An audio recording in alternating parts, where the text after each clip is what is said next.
ओम शांति। आज की मुरली का सार। मीठे बच्चे, तुम्हें अभी ज्ञान की दृष्टि मिली है, इसलिए तुम्हारा भटकना बंद हुआ। तुम शांति धाम, सुख धाम को याद करते हो। प्रश्न है, देवताओं में कौन सी ताकत है और वह ताकत किस विशेषता के कारण है? उत्तर है, देवताओं में सारे विश्व पर राज्य करने की ताकत है।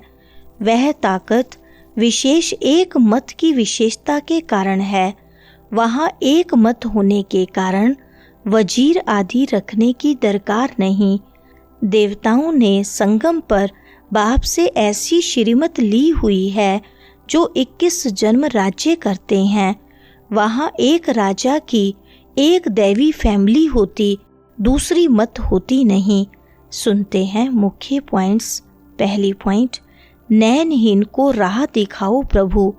बच्चों को नैन मिले हैं, पहले नैन नहीं थे। कौन से नैन? ज्ञान के नैन नहीं थे।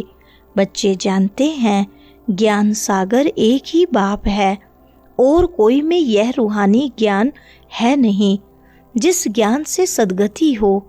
पुकारने लगते हैं कि नैनहीन को राह बताओ।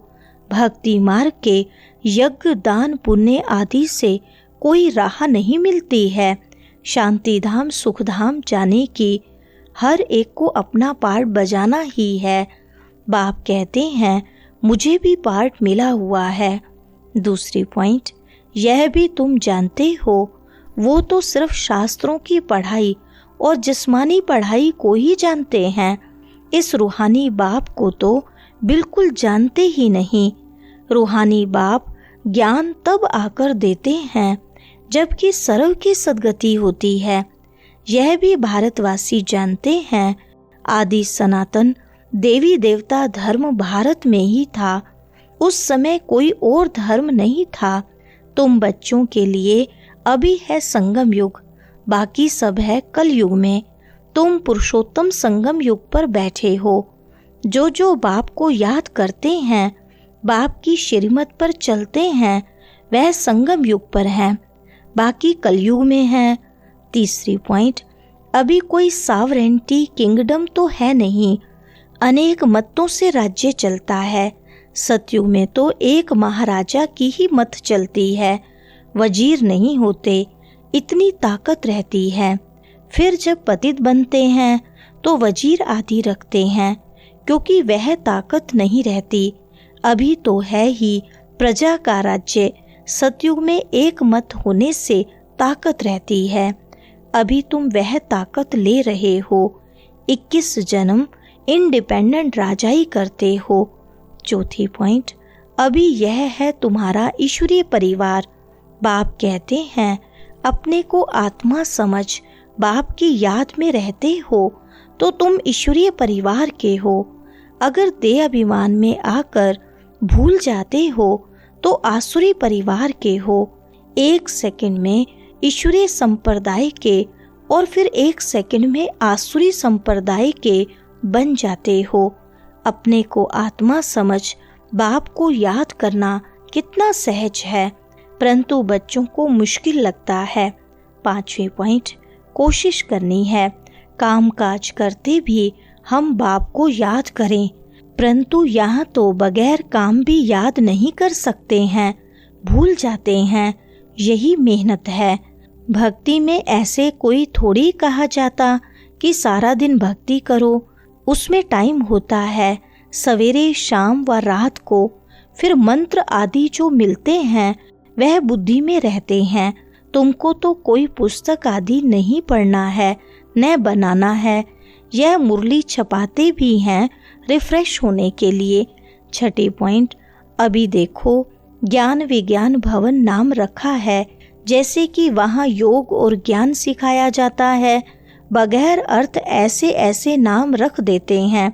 अभी तुम ज्ञान और विज्ञान को जानते हो।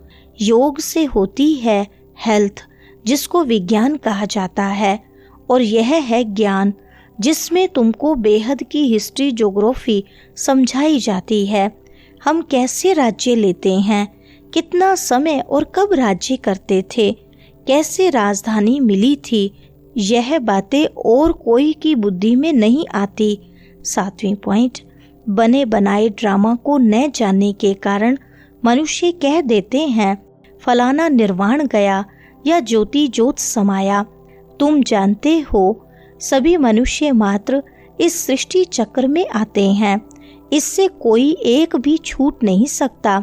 बाप समझाते हैं मनुष्य की आत्मा एक शरीर छोड़ दूसरा लेती है। कितना बड़ा ड्रामा है। सब में आत्मा है, आत्मा में अविनाशी पार्ट भरा हुआ है। 8वां पॉइंट, अब ड्रामा कहते हैं तो जरूर उनका टाइम भी चाहिए। बाप समझाते हैं यह ड्रामा 5000 वर्ष का है। भक्ति मार्ग के शास्त्रों में लिख दिया है ड्रामा लाखों वर्ष का है। उन्हों को यह पता नहीं पड़ता कि भगवान आया है। इस पुरानी दुनिया का मौत सामने खड़ा है। सब अज्ञान नींद में सोए पड़े हैं। जब लड़ाई देखते हैं तो कहते हैं यह तो महाभारत लड़ाई की निशानी है, यह रहसल होती रहेगी। तुम जानते हो अभी हमारी पूरी स्थापना हुई थोड़ी है। 9वां पॉइंट, तुम बच्चे जब याद की यात्रा में बैठते हो तो माया के तूफान आते हैं, युद्ध चलता है, उससे घबराना नहीं है। माया घड़ी घड़ी याद को तोड़ेगी। संकल्प विकल्प ऐसे ऐसे आएंगे जो एकदम माथा खराब कर देंगे। तुम मेहनत करो। बाप ने समझाया है इन लक्ष्मी नारायण की कर्म इंद्रियां वश कैसे हुई। यह संपूर्ण निर्विकारी थे। यह शिक्षा इन्हों को कहाँ से मिली। अभी तुम बच्चों को यह बनने की शिक्षा मिल रही है। अभी तुम स्वर्गवासी बनने के लिए पुरुषार्थ कर रहे हो। 10वां पॉइंट, अभी तुम बेहद की सरकार के मददगार हो। जैसे 8 घंटे सरकारी नौकरी होती है ना, तुमको कम से कम 8 घंटा पुरुषार्थ कर याद में रहना है। यह अवस्था तुम्हारी ऐसी पक्की हो जाएगी जो कोई की भी याद नहीं आएगी। बाप की याद में ही शरीर छोड़ेंगे, फिर वही विजय माला के दाने बनेंगे। एक राजा की प्रजा कितनी ढेर होती है, यहाँ भी प्रजा बननी है। तुम विजय माला के दाने पूजने लायक बनेंगे। तुम बच्चों ने ही बाप से राजयोग सीख सारे विश्व को स्वर्ग बनाया है, इसलिए तुमको पूजा जाता है। 11वां पॉइंट, अभी बच्चे जानते हैं बाप द्वारा ब्राह्मण देवता क्षत्रिय 3 धर्म स्थापन हो रहे हैं भविष्य नई दुनिया के लिए। वह पढ़ाई जो तुम पढ़ते हो वह है इस जन्म के लिए।